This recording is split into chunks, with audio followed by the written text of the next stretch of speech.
Fox News Sunrise. Welcome back. It's 5:24 now, and they are one of the most popular game fish in the Gulf Coast, sometimes called red drum, redfish, or simply reds. Scientists in Port Aransas, however, call them research. Roland Rodriguez joins us live from the Bayfront Marina. And Roland, why are these fish getting so much attention? Hi, good morning, Mike, and good morning, South Texas. It is spawning season for this popular game fish, which means this is a perfect opportunity for researchers to look for more answers.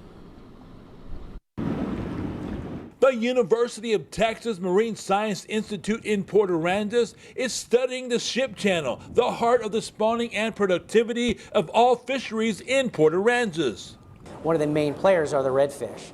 And so we want to get out there and look at what sort of environmental conditions, what sort of habitat, what sort of tidal cycles, what time of year, what's driving the spawning and the productivity of redfish. And so how do we maintain that so we can maintain the fishery long into the future?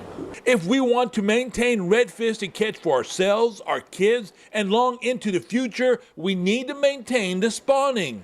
And all that spawning is happening right now at the ship channel. So we need to keep a healthy spawning population so that new eggs and larvae and new baby redfish settle into the bays and they grow up to be all the fish that we want to catch a few years down the line. At this time of year, redfish are spawning in the channel between Mustang Island and San Jose Island. By the time you add this all up and the number of redfish that are out there, there could be 10 trillion redfish eggs in our channel between September, October, and November.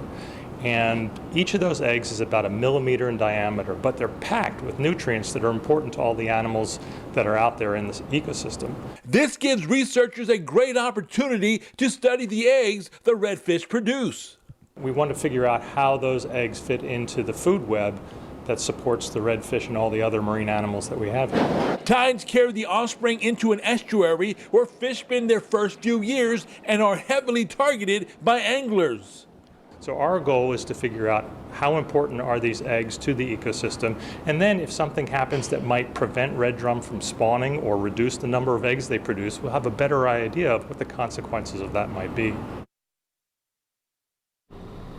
And let me also add, out of that 10 trillion eggs produced, only about 10% survive.